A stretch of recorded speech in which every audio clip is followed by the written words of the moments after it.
Yo, it's your boy Logos. And when I originally thought about creating this channel, it was for topics and videos just like this. As much as I hate people that engage in criminal and negative, destructive behavior, destructive to themselves, the community, their family, and the people around them, I hate the people that defend them and enable them even more. People that say working gangster rap, behavior that is violent, destructive, selling drugs, killing ourselves over property in communities we don't even own, having beefs with people just because they wear a different color or rep a different, I don't know, apartment block or complex or street corner. It really makes no sense. And as much as we want to get angry about the police or all these other things, my personal opinion, and it's been this way for a few decades now, when I was very young, the KKK doesn't really need to show up and march down the streets or take over or lynch anybody. We're killing ourselves much more faster and much more, I don't know, efficiently than the KKK ever could. They don't have to risk their freedom, their future, their property. It's black men killing other black men for the most part. Over what? Nothing at all. It really makes no sense and it's pretty damn backwards. That's why I have the notion or the feeling that if you defend this degenerate, negative, destructive, violent behavior, you can't say you're pro-black. It's really crazy to me. Some of the same people that claim to be pro-black and all this other stuff love to defend anti-black or against black people behaviors that hurts everybody. Stealing, killing, robbing, hitting licks, spinning the block, filling the op. I don't give a fuck how you spin it, write it, or dish it out on a song. It's stupid. It's ignorant. And even much as I can understand like certain beats or productions have good music and the lyrics, it fits very nicely with it. Like for example, some 21 Savage music or maybe some Metro Boomin music. I can't just ignore the lyrics. He's actively telling you he's killing people. Like there's no if, ands, or buts or workarounds around it. That's what he's doing.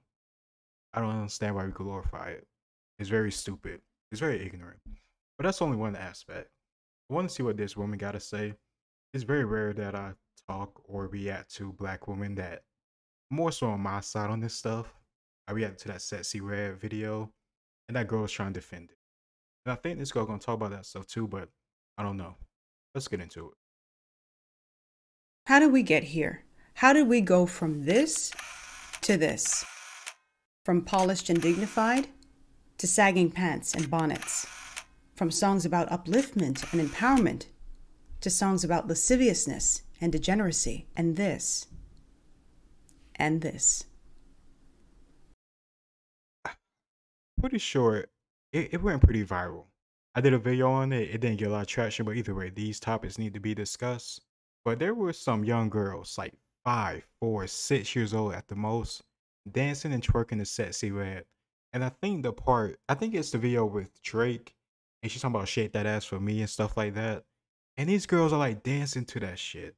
And somebody's recording it. Stuff like that, people defend. Those are the enablers that I was talking about. There is no reason at all a kid, especially a kid that damn young, should be listening to that music and dancing to it. Give me a break. Put on Paw Patrol. Like, be a parent. Give me a Jesus. Get back to the From spending time with our kids to as the years go by, we're seeing a greater devolution of black culture, propped up by communities and politicians determined to sit back and watch the destruction of black communities. One thing is for certain. Times have changed. No longer do our kids have a healthy fear of authority, parents in the neighborhood. Now it's the parents in the neighborhood that fear the kids. It's the students who now have control of the classroom. When you teach physics, like Bobby Sinji, you expect students to get frustrated. But never like this. He got mad and he kind of lost his balance and sort of acted out. Politicians and look how chill he is in response. He ain't go like crazy motherfucker. He like no like he lost his balance. Like he stumbled on his path. He went crazy, he lost control. And then you put your hands on the teacher, you should definitely get expelled. You can't do that. where is his, like, I don't know who his authority figure is in his life, but I know I could never do that. I would be dead growing up. If I did anything, if I did 10% of what that kid just did in those 5 seconds, I would have been dead. That's it. No ifs, ands, or buts.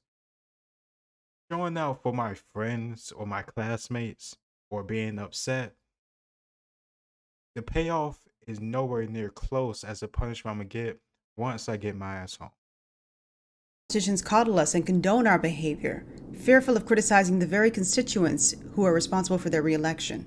I don't appreciate you coming and trying to ambush me here. The vast majority of the young people that came downtown because it was a great weather and an opportunity to enjoy the city. She's so full of shit. I've done multiple videos on Chicago and stuff like that, but just a quick example. They asked for adult volunteers for work as, what's the word, like for curfew, enforced curfews for teenagers during the summer. These teens won't listen to police, their parents, if they have any that give a damn about them, but they're gonna listen to a random stranger that was deputized, not really, by the city, that probably don't have a weapon or any type of self-defense skills. Yeah, that's gonna go well. Idiot. She's an idiot, and the current guy is too. That's absolutely entirely appropriate. There are a few that came with different intentions, and they have and they will be dealt with. But I'm not going to use your language, which I think is wrong, to say that is mayhem. This week, we're discussing the devolution of Black culture. Let's go.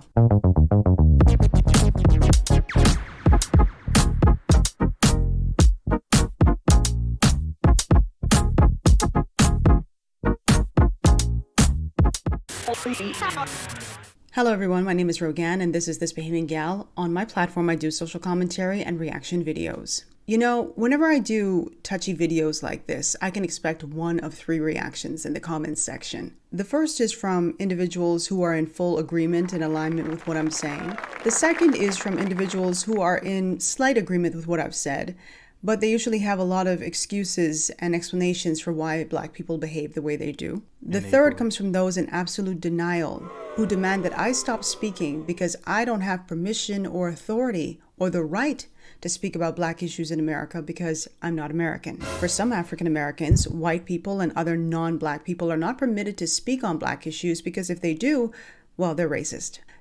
Well, these people, those type of people find any excuse because me and Ram are Black Americans born in America, and we're like dark-skinned Black, because you know how people will still try like, oh, you're like mid, so you can't even say anything either. You know, people are very weird with that type of stuff.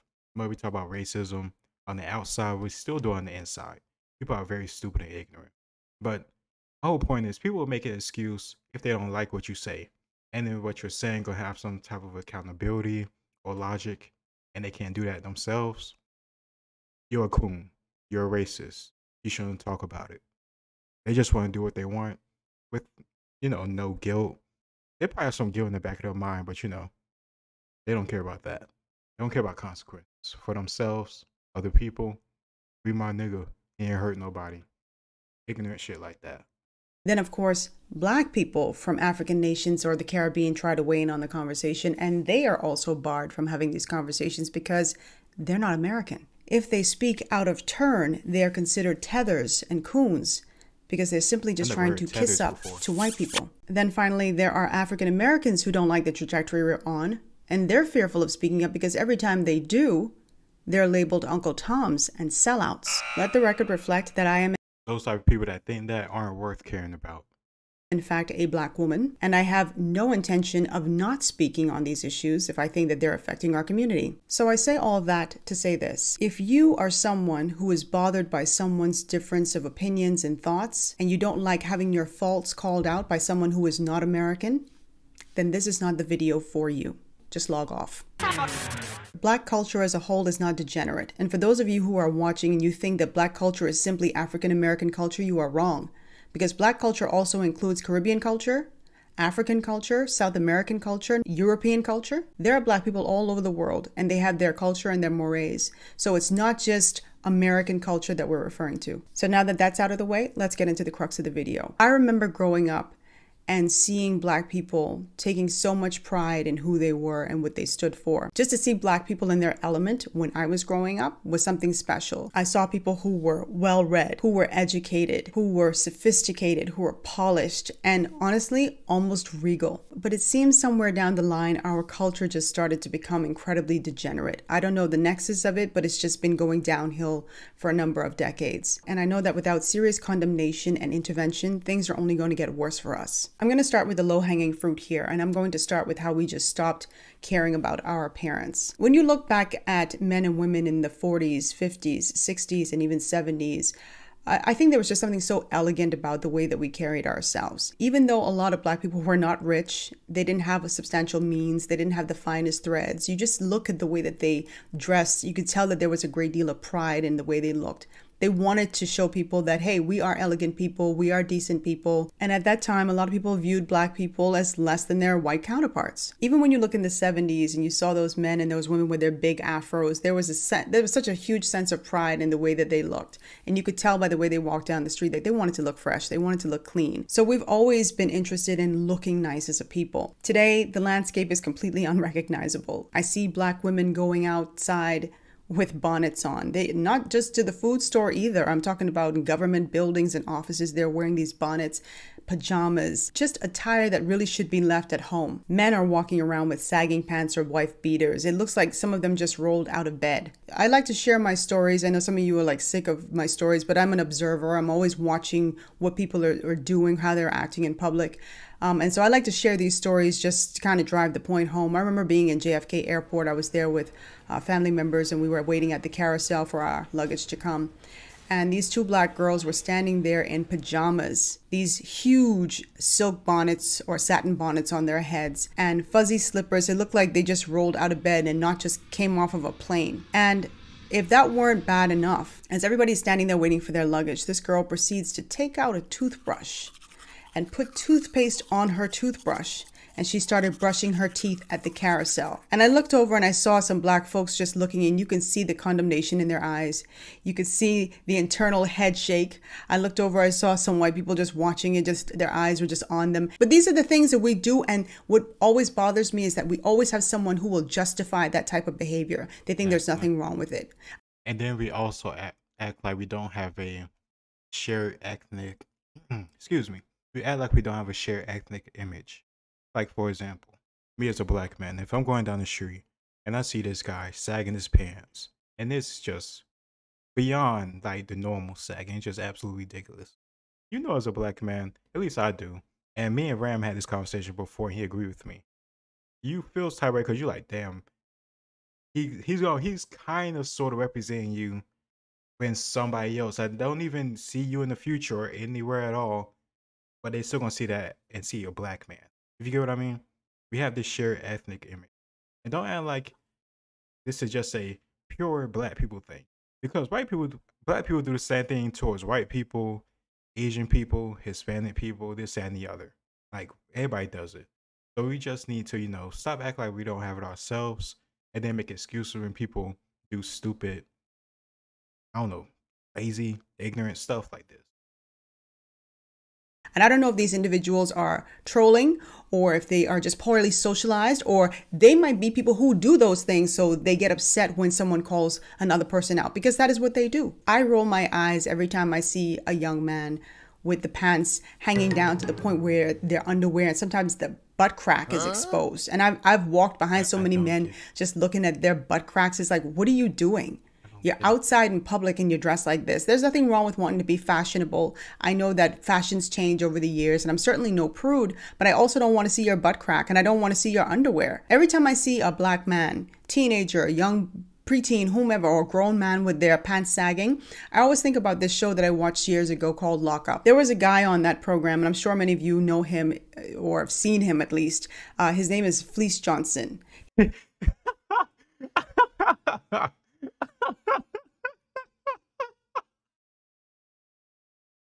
I expect to see the booty warrior in this video. Hell yeah, I know Fleece Johnson. If you've seen the Boondocks, you know who the hell Fleece Johnson is. That's who the booty warrior was based on. And that's one of the most classic episodes of the Boondocks. It's hilarious. It's fucked up, really, when you think about it, even just a little bit, because he's raping men. Regardless of if you're a prisoner or criminal, I don't think you should be just, raped. That's just crazy. That's extreme. Unless you like, a child offender, those type of people. Then at that point, it's really hard for me to have some type of mercy for you. But yeah, this guy's an absolute psycho. He, I like shoot and I won't shoot, and we're gonna do this the easy way or the hard way. The choice is yours, and there's really no choice. You finna lose your butt. He's gonna take your butt, and what you gonna go into? And of course, I'm gonna let it play out. But guys doing this, it started in prison, saying that you're available. So I don't understand why you want to keep doing it when you're out of prison, or if you've never been to prison, or any scenario at all. And we really think about it, you're sagging your pants, and most people gonna see it from behind. Why would a woman be attracted to your butt? Like, think about it. She's not gonna see your print or your dick. She's gonna see like your butt and your ass and you sagging and your crack. Why would that be appealing to a woman? I don't understand it. I don't understand how that makes you more attractive. Maybe to somebody stupid and ignorant, of course. Like, it matches up. Right? For like an average everyday person with sense and logic and I don't know decency, I really don't get it. It just seems pretty backwards, like a lot of things that we try to defend, or idiots try to defend. They grew up with it. That's all they know. At a certain point, we have to do better. Even if it's all they know, that doesn't mean you could defend negative, bad behavior. He looks like an incarcerated Samuel L. Jackson, if you've ever seen him. And I think the Boondocks at one point made fun of him or, spoofed him or something like that. But anyway, he spent 4 decades in prison. I think he may still be in prison. And he talked about these young men that would come into the prison with their pants sagging and why he loved when they did that. It gave him and his cohorts a peek at what those young men were working with. And they knew what they wanted just based on what they saw with their pants hanging. I like booty. They got this thing where they sag their pants past their butt. It's a style. They call it some sort of gangster style. It's sexy to us, right? And see, but they weren't prepared for this, right? So you sag your pants and her, man, somebody be up in your butt, and it's just that simple.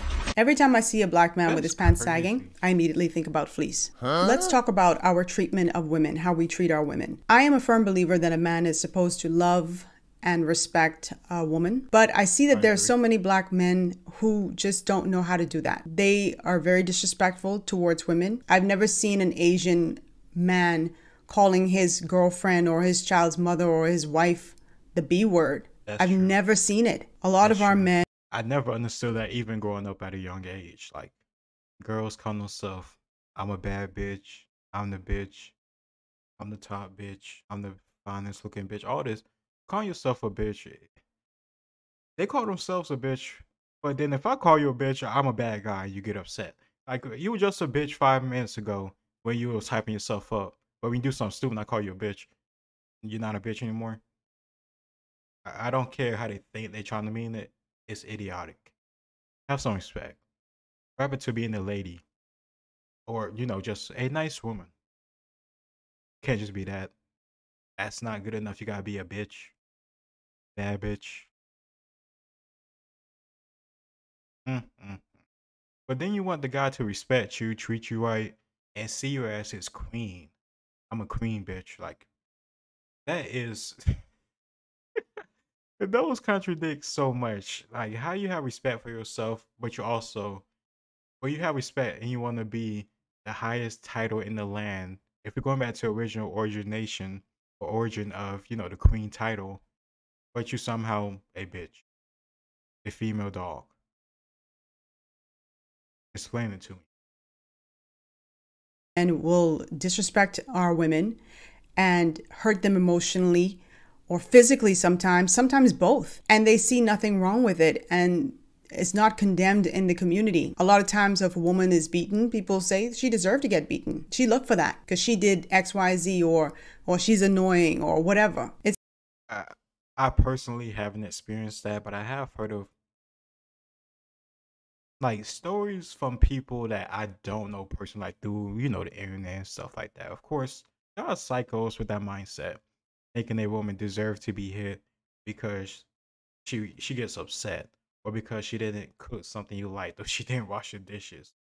Like I'm always of the opinion if she's getting to the point where you think you need to hit her to I don't know get her to leave you alone or control herself, you picked the wrong woman. Move on. You can get her, you can get somebody else. It may not happen fast. It may not happen as quick as you like. You may have to go without sex for a while, but I don't know. That seems like a pretty good price to pay compared to putting your hands on somebody. Just I don't know. The idea of just inflicting that trauma and pain and memories on somebody like that, and it's even more so because you're not a stranger. This is your wife, your husband, your boyfriend, your girlfriend. You doing something like that, that just seems pretty evil. And I don't get it. Only time I'm really cool with like guys like putting their hands on a woman is if she like beating the shit out of you. You getting her off you. That's the only case really.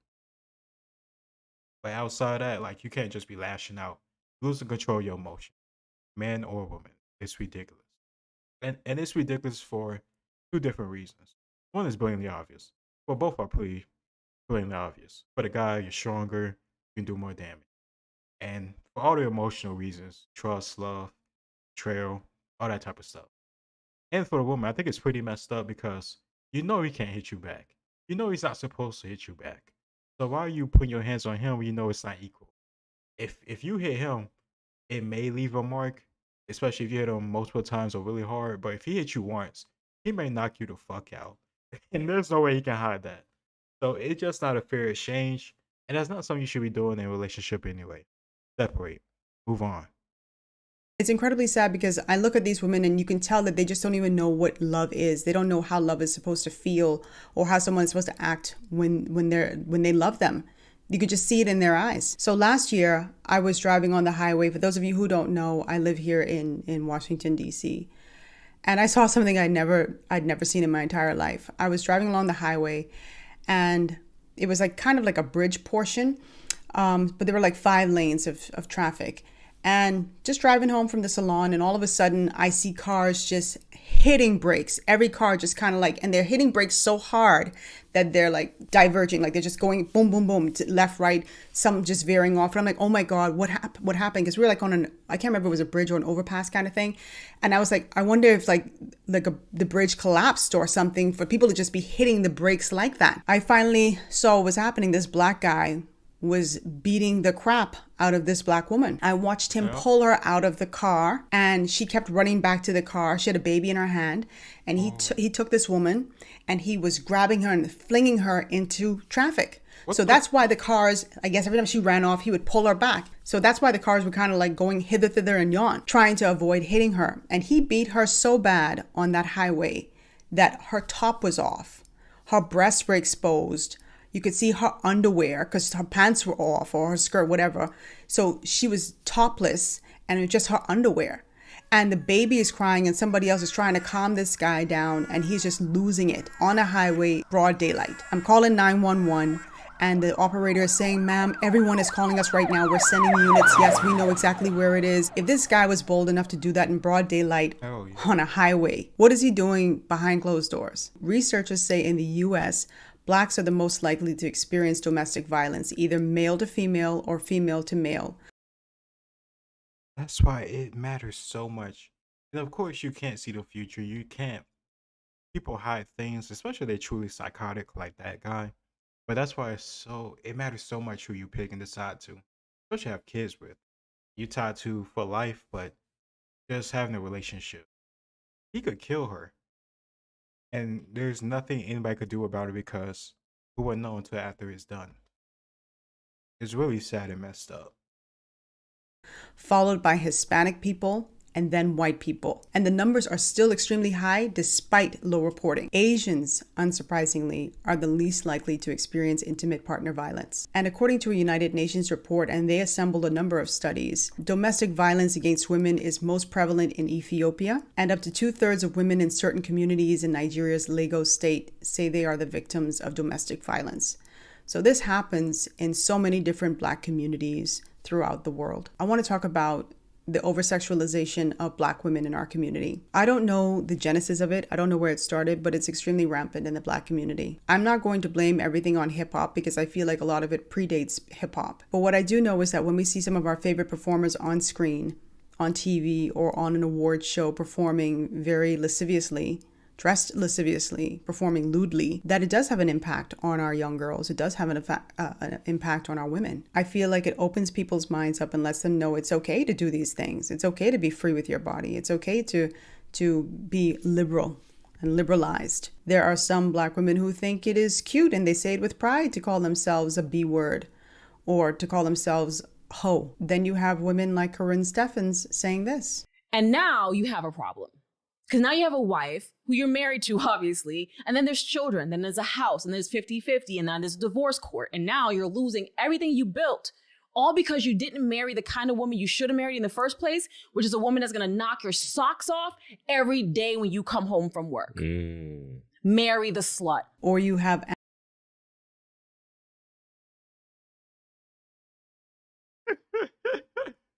And she really thinks she talking some prophetic or logical type stuff. Like this woman, Karen Stuffins, is known by superhead, but not because of her brain. Well, yeah, I guess because of her brain, but not in a, like an intellectual, good, positive way. Just a purely sexual way. She's known for giving good head, if you know what I mean, oral sex. So her giving relationship, marriage advice to anybody, especially men, no. No, like you swallow penis for breakfast. Like, come on. I'm not doing that. Marry this slut. Stop it. Stop it. Of course the slut gonna say that. Because she benefits. She a slut. Like, no. No. Go back to throating. I think she got married. It's been like a year or so since Ram told me. But I think he told me before that she got married and then they got divorced over something. Probably because she's a whore. Famous one. Famous for decades of giving up neck. Amber Rose proudly boasting of her campaign, which is dubbed the Slut Walk. For many women, still an incredibly hurtful thing. It's an embarrassing thing to be dubbed a slut. But for some women, they say, I'm going to take back my power and own it. I don't see power in that. What are you owning? I feel like a lot of the behaviors that we exhibit happen because we just stopped being ashamed. Shame is a very powerful and useful tool sometimes because it does curb behavior. Singer Monica has a song. It's an old song called Like This and Like That. I'm sure many of you who are fans of Monica remember that song. It's an upbeat song. And in the song, she features a rapper known as Mr. Malik. But there's a line in that song that just always just resonated with me. He said, only ones with no class, the ones with no shame. People who are classless and they don't care about being classless, they have no shame. I want to talk about how we have a tendency to glorify criminal behavior. Ooh, this is going to be a good one. But before we get into it, I'm glad she brought up that song because I thought about this song by Mary J. Blige, and I think it might have been Great Songs. I think it's called Hood Love, That Good Love.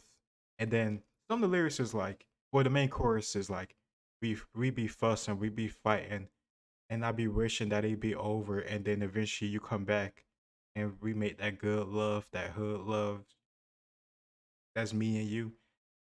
And then I actually thought about the lyrics because it randomly popped up. I think it popped up when somebody was with, like, played a song or something.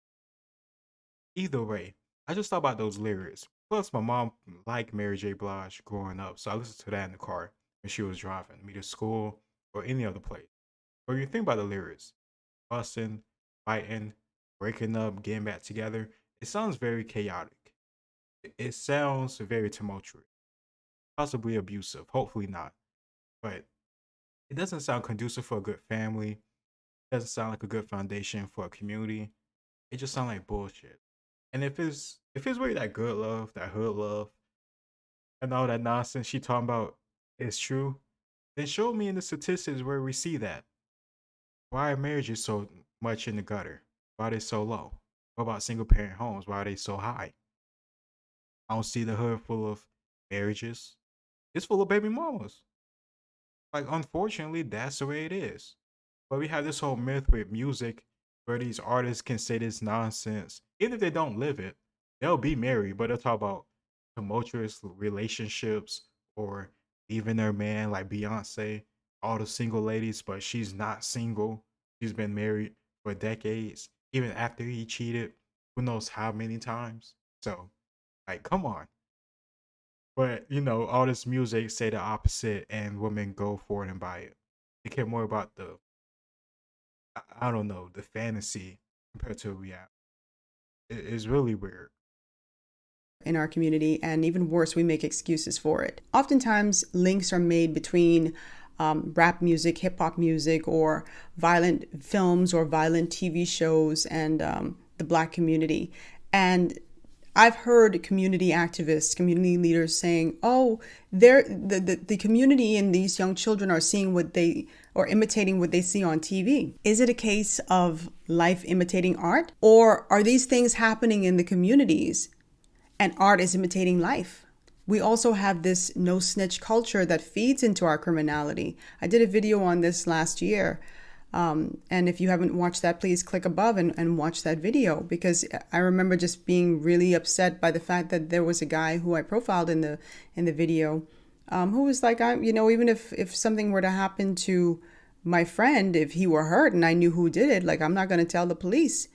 And there are so many people who live by this street code. Now, unless it's out of fear of retaliation, can kill yourself, it is pretty damn stupid. And the Boondocks, they touched on that too. I think Riley, yeah, his granddad, his car got like stolen, and he wouldn't snitch because his friends, who were like adults, but like criminal adults. If you've seen the show, you know what I'm talking about, and it made sense. But he wouldn't snitch on them about his own granddad's car, and his granddad beat the shit out of him, but he still wouldn't snitch. Then at the end of the episode, those same guys end up stealing his bike that he loved. I think he put like rims, spinners on it, so he really liked the bike. And then they steal the bike, and then they say thank you for not snitching. And then he looking mad as fuck and about to cry as they drive away on his bike. It's these same type of people with these same type of mindsets that exist in real life, not in the cartoon, and live by that same code. Don't care if it hurts them or people around them. And like I said, very dumb. That they just don't snitch. And I understand that there are individuals who are fearful of reporting certain things to the police because they feel like they could be in harm's way. I totally get the fear there. But when everybody remains silent, the whole community suffers. I go into CVS pharmacies and Walgreens pharmacies, and I just feel like an animal in a zoo when I am going to buy deodorant and I see it locked up. I'm going to buy soap and I have to ring a bell or call somebody, which a lot of times they're so understaffed. You have to wait for somebody to come just to take a bar of soap out, and they're doing this because the theft is so prevalent. The theft is so high in these areas, in certain areas, that they cannot afford to not lock everything up, and it inconveniences everybody, even people who aren't there to steal. I've been inside of these pharmacies and watched Black men and women come in with their knapsacks, their backpacks, and walk through the aisles and just go shopping. And then they walk out, and I would see other patrons who were there online saying, "You're not going to stop them," and the poor associates are like, we're not allowed to do anything. So I'm standing in line like the fool to pay, the fool, while they just went shopping and they walked right out. Why the hell am I standing in line to pay if it's a free for all? Now, luckily, I might say that to you, but I'm not going to go and steal. But somebody else is going to be watching that and say, well, if things are free here, why am I standing in line? I might as well go and do what I have to do. And then you have these community activists and these politicians who will come out and say, no, they're stealing for survival. Oh, that doesn't always happen. It's not always about survival. I could certainly understand. I'm not so locked in my rigidity that I couldn't understand if someone stole food. Yeah. Stealing is wrong, 100%. But if I saw a man who looked destitute stealing water, I might have a little bit more sympathy. No, I might have a lot more sympathy because he's stealing water. Water is a necessary thing. We need water to live. But that doesn't always happen. There were these two women who were on the screen who the news reported as stealing out of Ulta Beauty, stealing cosmetics. I've seen people stealing these NYX products and e.l.f. products. How is that a necessity? It's not. And she's being generous. Most times, they're not still a necessity. It's stupid shit like clothes, shoes, electronics, TVs, PlayStations. It's bullshit like that. Stuff they don't need. Stuff they want to just used for entertainment to waste more time. But they already don't need it begin. But they didn't buy it. It's ridiculous. But people make excuses for it. But then when places like Walmart or places that, provide groceries in these communities leave or they close down, people bitch and complain. Which is understandable if you're not, stealing like a degenerate. You can't be upset but not, call out the people or have an issue with the people that's causing it to begin with. And it's not Walmart. As much as that dumbass mayor in Chicago want to make it seem like it's about Walmart and racism and capitalism wanting to eat up everything and be about profits, it's about the degenerate pieces of shit in these cities that steal. Whether it's Chicago, whether it's Detroit or Atlanta, San Francisco, Los Angeles, anywhere in this country, or anywhere on this planet where you're just stealing and robbing people, whether it's stores or individuals. You're pieces of shit, and there's really no grace or no excuse. They're not stealing actual stuff they need. It's BS. Luxury items, not food, stuff they just want, or they want to resell for money. It's about bullshit. Or this guy who was stealing Bud Light. How is that a necessity? And that's what I'm talking about when I say how we excuse bad behavior. There's seldom any condemnation, or if it is, it's very low and it's very quick. Oh, I know some people steal, but the vast majority, okay, but we're not talking about the vast majority. We know the vast majority of people are law-abiding citizens. Let's talk about the people who are problematic and who are making it hard for everybody else. Because you know what happens when that person keeps stealing, that small percentage of people keep stealing? We lose these Walgreens and these CVSs and the Walmarts. And then people like me and you, who are law-abiding, have to go and travel further out to get what we need to get.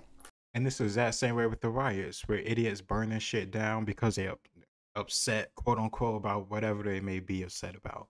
It's idiotic.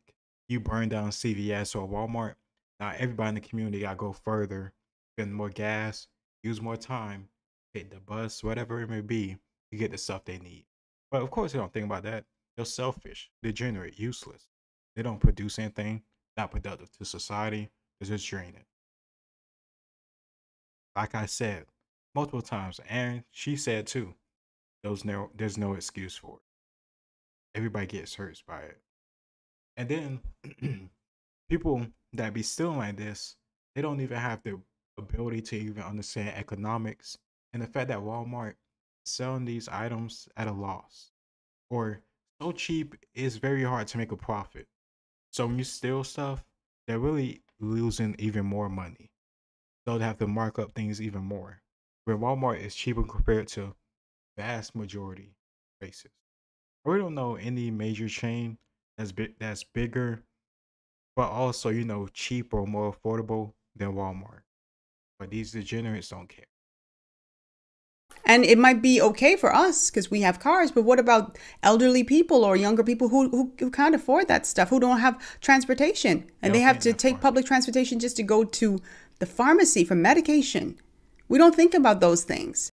These people who engage in this type of behavior probably can't read a sentence out loud that's, I don't know, longer than maybe 10 words without stuttering. These people probably have like a second grade education, reading level. So of course they can't think of these things. They're selfish and idiotic and still probably in the kid phase or kid mindset. How we're affecting us. How we're hurting us. Let's talk a little bit about the hip hop influences. Now, I'm a hip hop head. Biggie. I'm a rap head. I listen to all types of music.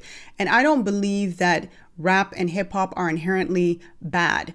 I think the problem that comes into place is when you are only exposed to one thing and you don't have positive influences to counter those things. So if you are in a toxic environment, you are in a negative environment constantly, and then you're being fed a diet of bad rap lyrics, misogynistic lyrics, violent lyrics, then what's going to happen? You become a product not only of your environment, but of what you have fed yourself. You've sated yourself on those things. But if you're listening to rap and you have positive influences around you, a positive environment, parents who were there, you understand very clearly that this is entertainment. And once I turn this radio off, that's it. I'm back to doing what I need to do. But if that is all you're exposed to, then that's going to become a permanent part of your psyche. Last year, again, and I do all types of videos on my channel. I encourage you all to go through my playlist. But I did a video of Sexy Red, this rapper who visited a school here in the United States to give out bundles of hair and haircuts to some students. And I talked about how she was welcomed by the students and the faculty at this school.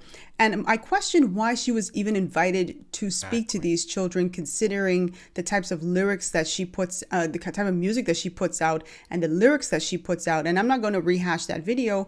Please go and watch it so you can see for yourself. But I said in that video that I don't think Sexy Red, and I'm pretty sure that she would have never been invited to come and speak or even be in the presence of a lot of students had it been a private school. It was a public school, and it was a public school that had a huge population of Black kids. But this just goes to show you that we don't even value our children to want to expose them to the right things. We don't care about our kids. I was in a beauty supply store in Southeast DC. As I'm looking around, I'm seeing little girls, you know, shopping with their mothers or their grandmothers, picking up barrettes and bubbles and all these hair ties and edge control, all these different things, you know. And I'm walking through the aisles and I'm listening to the music. And the music that's playing is absolutely profane, talking about pee popping. Y'all know what I mean when I say pee popping and F words flying. This was a Sunday, no less. Elderly people are there. And this store has this music going. Now, this was in an inner city area, this store. And so I'm like looking around, seeing if anybody else is as perturbed as I am by the fact that they're playing this music so loudly over the speakers. So I just said, you know what, I have to say something. I go up to the counter and there's an Asian man sitting there. And I said, sir, are you the manager here? He says, oh, I'm one of the owners. I said, okay, sir, I have a question. Is this a family store? He said, yeah, this is a family store. He said, all kinds of families come here. I said, yeah, I see that. I see some elderly people and some children. He said, yeah, everybody comes here. I said, sir, do you think it's appropriate to have profanity coming across your speakers on a Sunday, no less, while children are walking through the aisles and parents, grandparents are here shopping? You think that's appropriate? And he said, well, I don't have XM radio or Sirius radio. We just play a playlist from YouTube.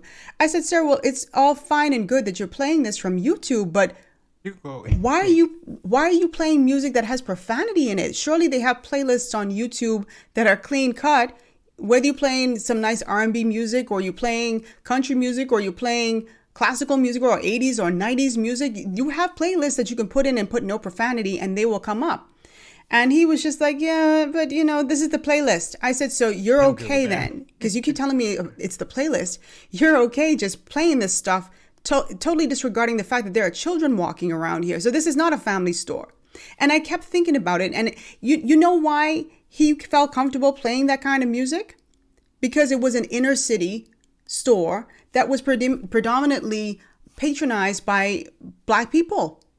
It wouldn't have been up in Northwest somewhere. It wouldn't have been up in Bethesda or Chevy Chase if they had a beauty supply store like that up in there. He wouldn't have done that.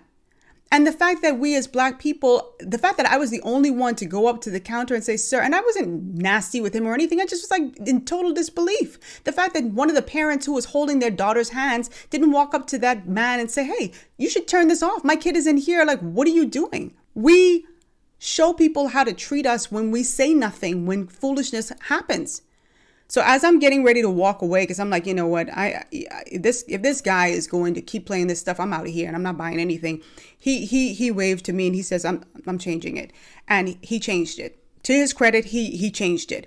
But it bothered me that I even had to say anything. Like, he didn't have the foresight to know that, hey, even if something slipped on the air, slipped on the speaker and it had profanity, he immediately scrambled and turned it off. He didn't even see the sense in doing that until I said something. We don't care. We don't care that young children, impressionable children are around. We don't care. One of the other things that I've noticed is that we don't have real parents. Huh?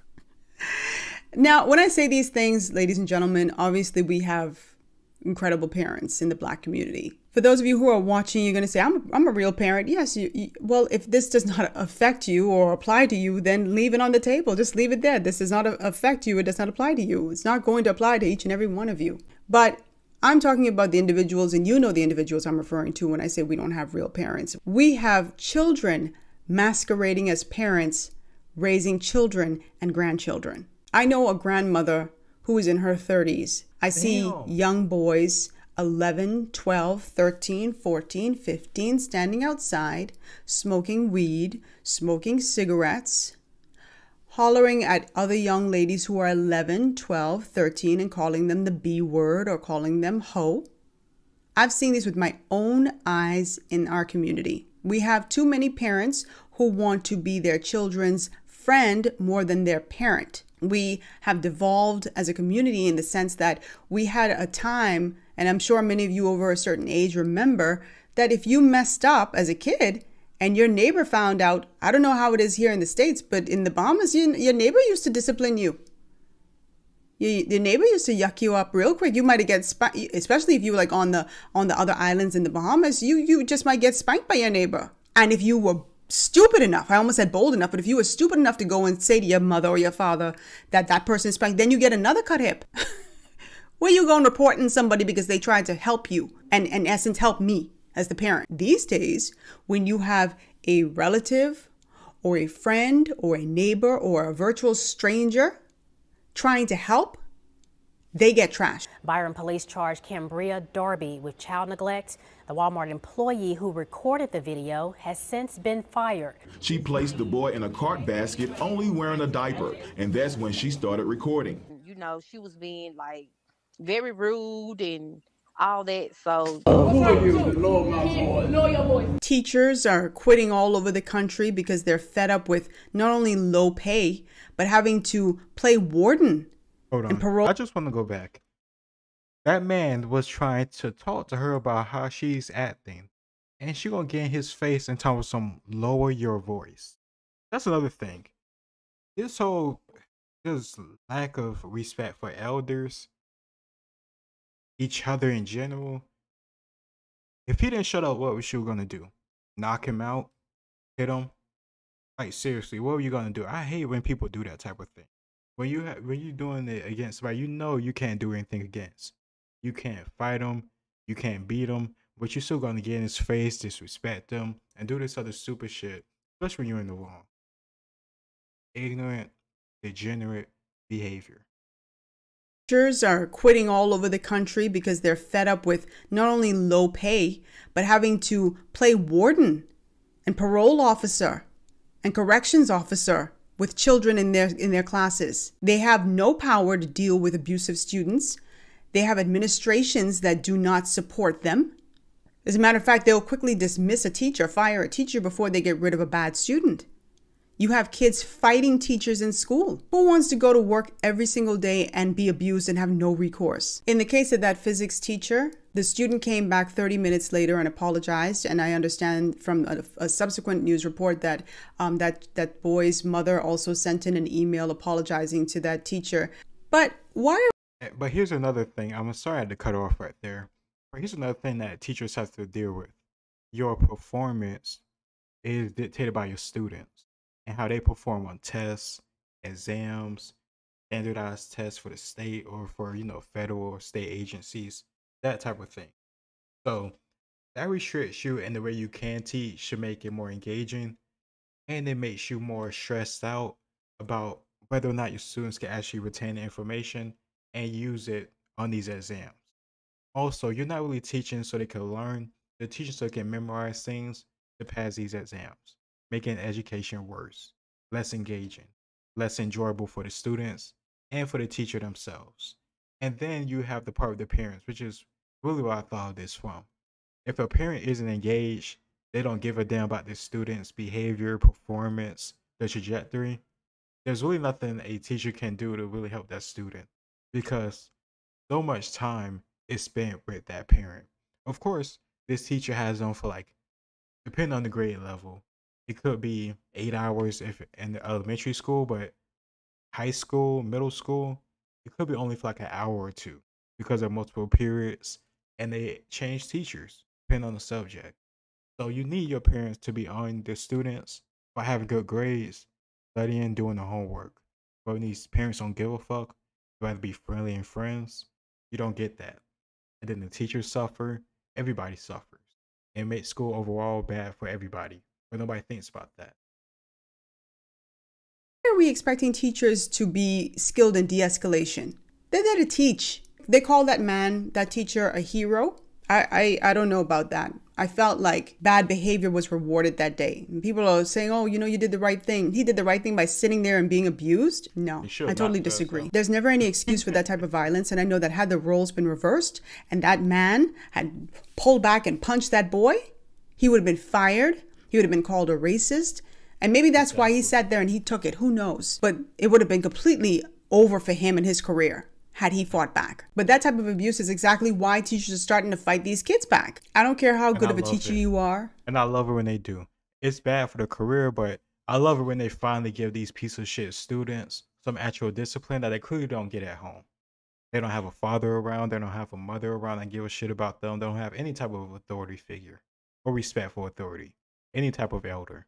So when they get dropped or knocked the hell out, I love it. I don't give a fuck. They want to get in the teacher's face and act like they're an adult. Okay. Okay, he put that grown man strength on you and you got fucking slumped. And then you want to cry and be upset about, oh, he put his hands on me. You got in his face, dumbass. I wish he would have slumped you. I don't care how committed you are to the cause. I don't care how much you say you were meant to be a teacher. There's only so much abuse you can take. And this is precisely why so many teachers are quitting the profession altogether. And our kids are going to be the ones who suffer. And our society is going to be the one that suffers. I'm going to do a video on this in a few weeks. Just kind of a deep dive into what's going on with the teaching profession and what they have to deal with. So if that's something that interests you, make sure that you subscribe to this channel and turn on your notification bell so you know when I upload that video. The final thing I'm going to say today, and this has been a very long video, but I did not want to condense this because I had so much on my mind and in my heart to talk about. But I want to label this section No Laughing Matter. What I've found is that we take in the Black community such delight in tearing each other down. There is a huge difference between objectively critiquing someone in love because you care about them and you care about the collective, and just tearing someone down. Look at the entertainment world in the past few months, particularly the comedy world, and how over the past 2 months we've seen comedians going after one another in the most vile way, saying the most mean-spirited things to one another. I recently watched a video with Cat Williams, and I discussed that here on the channel. You can check that video out as well. And then later with Monique, who just can't seem to get out of her own way. After her interview on Shannon Sharp's Club Shay Shay, she went on stage, as she typically does, and once again doubled down, insulting Oprah Winfrey and Tyler Perry and so many other people, and saying the most disgusting things. I mean, I thought they were bad before, but they just went a step further. I don't know anybody who gets comedy from Monique. Nobody pays to see her do stand-up comedy. Exactly. They pay to see stand-up grievances. But what saddens me is the amount of people who support her and defend her actions. And it really is symptomatic of what we see inside of our communities. We like bad behavior. We talk. People really love to side with a supposed victim. No matter if actual evidence or the reason behind it doesn't really make sense. Like, Monique may be popular to a good proportion of people. She's not popular like Dave Chappelle. She's not popular like Bill Burr.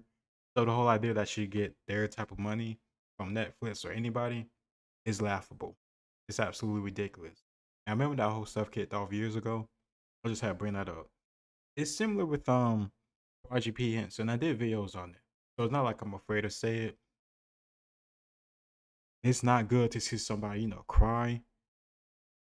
But, you know, contrast isn't determined by your tears, what you think you're earned or deserve. It's about your value and how much money that movie is going to make. That's it. You don't like it, get a different career. Tolerate it. We think it's funny. We think it's cute. We have a tendency to celebrate this type of behavior because we view someone like a Monique as the underdog, you know, up against a machinery that is more powerful than her. I think there's also a more insidious quality. I think that a lot of us take delight in seeing someone who we view as powerful or successful being taken down a notch or two.